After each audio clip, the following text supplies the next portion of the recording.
kepada Allah kecuali dia paham tentang syariat agama. Misalkan ada orang dulunya nakal, suka maksiat segala macam, tiba-tiba dia rajin sholat, rajin ibadah, tidak dikatakan dia orang yang taubat kecuali dia paham agama. Jadi semua harus kita paham tentang agama. Faslun arkanus shalah sab'atu asyar. Fasal membahas tentang rukun-rukun sholat itu ada 17. Jadi kalau kita sholat itu rukunnya ada 17. Kalau kita tinggalkan satu rukun maka tidak sah sholat kita.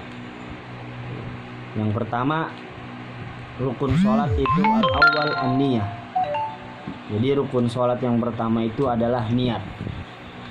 Niat yang kita ketahui kayak seperti kemarin tuh. Niat itu kita berniat melakukan sesuatu tetapi dibarengi dengan perbuatan. Contoh kita niat Allah ketika takbir, niat dalam hati. Bukan sebaliknya. Saya niat sholat zuhur karena Allah Ta'ala baru takbir. Nah ini nggak sah sholatnya. Jadi ketika kita takbir Allah, nah dalam hati itu niat. Ini dikatakan niat seperti itu dalam mazhab Syafi'i. Yang kedua, takbiratul ihram. Yang kedua itu takbiratul ihram, yaitu tadi takbir. Ini termasuk rukun. Yang ketiga, as-salisu al-qiyamu 'alal qadir fil fardhi. Yang ketiga itu berdiri bagi orang yang mampu pada sholat fardu. Jadi kalau kita mampu, kita wajib berdiri. Misalkan kita sakit nih, kalau kita berdiri bisa pingsan ketika sholat atau bisa jatuh, maka nggak apa-apa duduk. Nggak apa-apa sholat duduk, kaki diselonjorin. Nggak bisa juga sambil tiduran. Nggak bisa juga sambil isyarat pakai mata. Karena saking pentingnya sholat. Karena as-sholah ra'sul ibadah. Sholat itu adalah pangkal pokoknya dari ibadah. Seperti itu. Begitu juga sholat itu ada definisi-definisinya. Sholat secara bahasa itu artinya doa. Secara bahasa artinya doa. Makanya sebagian orang yang nggak paham tentang ilmu agama, dia menganggap ketika dia berdoa dia sedang sholat. Karena apa? Karena dia nggak paham tentang syariat. Secara istilah, sholat itu adalah aqwalun wa af'alun muftatahatun bitakbir muftatamatun bitaslim. Nah, sholat itu secara istilah yaitu dia ucapan perbuatan yang diawali dengan takbir dan diakhiri dengan salam. Itu sholat. Definisi sholat. Yang ketiga tadi termasuk daripada rukun sholat yaitu berdiri bagi orang yang mampu. Yang keempat, rukun sholat itu membaca surah Al-Fatihah. Ini hukum wajib, baca Fatihah hukum wajib. Kalau kayak habis Fatihah kayak qul a'udzu birabbin nas, terus atau surat-surat pendek lain itu hukum sunnah. Atau ini juga seperti Allahu Akbar kabiro walhamdulillah doa iftitah, itu hukumnya juga sunnah. Tapi yang diwajibkan adalah surah Al-Fatihah. Yang kelima, ar-ruku, yaitu ruku. Ruku kayak gini nih, ruku nih. Kayak gitu ruku tuh. Ketika berdiri kayak gini, ini namanya ruku. Yang keenam, tumak ninah. Tumak ninah ini dia berhenti sejenak. Jadi ketika berdiri terus ruku berhenti sejenak. Baru baca subhana rabbiyal azim wa bihamdi 3 kali. Berhenti sejenak baru berdiri lagi. Berhenti sejenak lagi baru turun lagi. Makanya ada orang sholat berdiri gini. Kalau tanpa tumak ninah itu tidak sah sholatnya. Jadi tumak ninah ini bagaikan jeda. Jadi jeda. Yang ketujuh, i'tidal.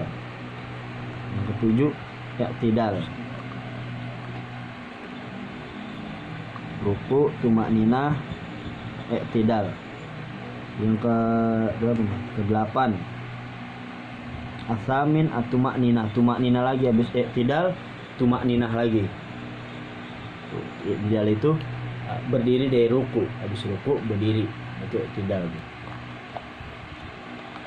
Rukun sholat yang ke-9 yaitu as-sujud marrotain, 2 kali sujud. Itu 2 kali sujud itu termasuk rukun sholat. Kita cuman sujud 1 kali doang berarti nggak sah sholatnya.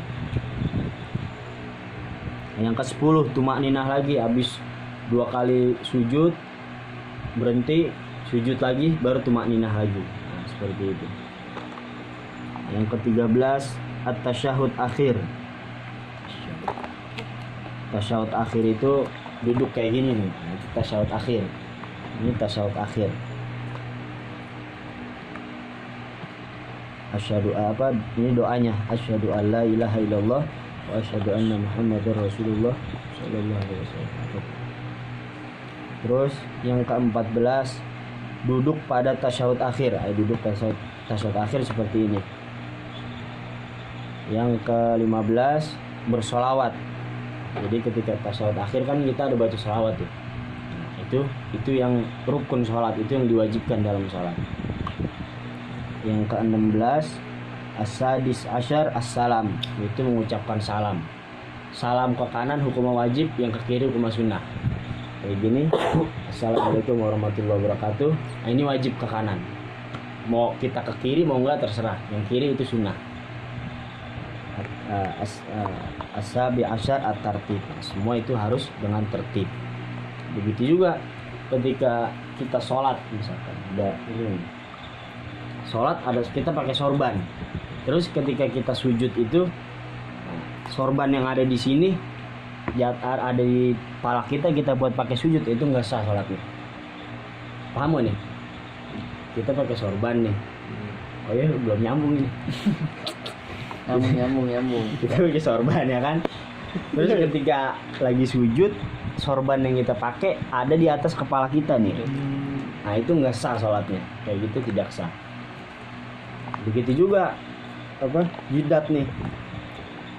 Ada 7 yang wajib kesentuh. Yang wajib ini, mana ini sunnah. Ini sunnah. Cuman kalau kita kayak gini dalam agama itu salah, tapi harus bengkok nih. Kecuali uzur.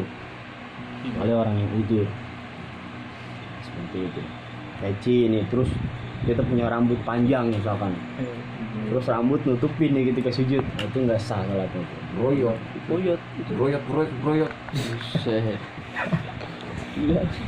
Ketika sujud, rambut kita full ke tempat sujud kita, itu tidak sah sholatnya.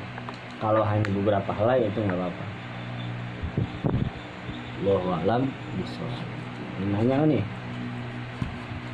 Tanya aja. Berarti Palmon mau itu Palmon. Kenapa ada rambut? Iya, yang punya rambut itu Palmon. Botak mau. Kan kalau apa sih pas atiatul terakhir ya, ada juga yang doa untuk dajjal apa sih? Doa di penjaga akhir. Iya. Nah, itu hukumnya berarti sunnah. Itu hukumnya sunnah. Makanya ketika di akhir itu kita ketika sujud sama tahiyat akhir itu kita disunahin buat doa. Doa apa aja? Tadi mencegah dari dajjal gitu kan. Kan ada kan itu. Tapi harus bahasa Arab ya. Nggak apa-apa bahasa Indonesia. Oh, bahasa Indonesia. Nggak apa bahasa Indonesia. Begitu juga ketika kita lagi sholat, teman kita ada yang bangkis nih, hacim aja. Kita ngomong dalam hati ngomong yarhamukallah. Nah, sholat kita batal. Karena dalam ilmu nahwu khitab yarhamukallah itu ngomongin kepada kamu. Berarti batal sholatnya. Terus gimana kalau ada samping kita bangkis? Kita bacanya yarhamuhullah. Iya, haditsullah ibalagu. Kalau yarhamukallah, karena kan semoga Allah merahmatimu.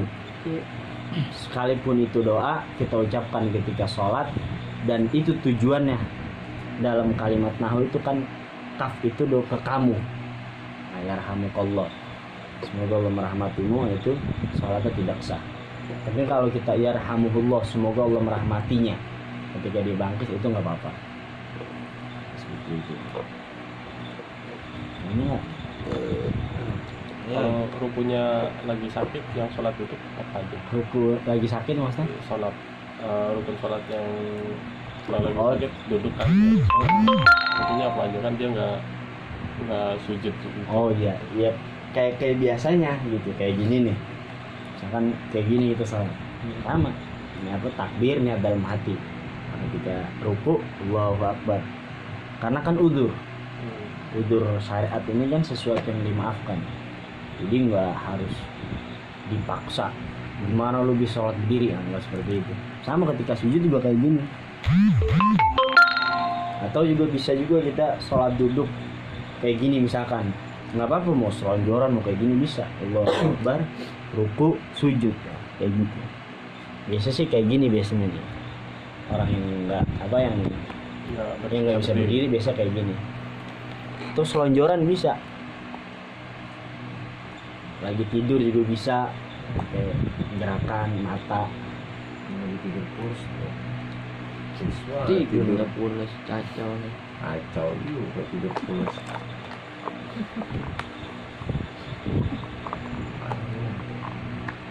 Cek, nanya cek. Yang lain-lain doa kunut itu hukum sunnah.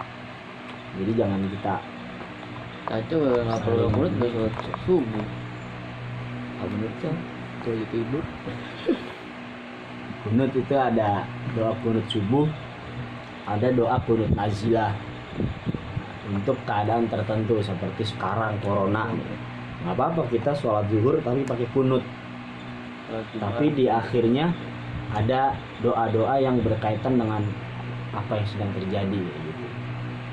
Nah, seperti biasanya itu yang saya baca tuh selesai doa kunut itu akhirnya Allahumma dafa'an wal bala wal waba. Ya Allah hindarkan kami daripada bala bencana, daripada wabah. Min baladina Indonesia, di negeri kami khususnya. Itu kunut nazilah itu namanya.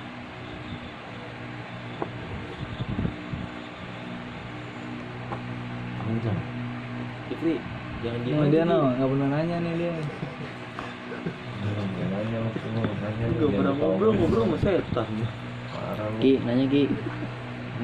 Ki, Iya nih udah jauh-jauhan di Bekasi dia. Hah? Nanya. Udah ya. Ya ditanyain kek Kedepannya rumahnya di mana, saran nomor aja telepon nih ya, berapa. misalkan ngaji fikih nih, kalau bisa bawa buku sama pulpen buat nyatet. Soalnya ibarat kita mau berburu kan harus punya senjata, sama juga ilmu. Lebih bagus sih kayak Jadi gitu. ngerinya kalau sampein begini lupa kan? Nah, iya kan, udah dicatat bukunya lupa naro. Ya, sama aja bohong nggak? udah dibaca. Udah dicatat ditaruh, diliatin doang, sama aja bohong. Gambar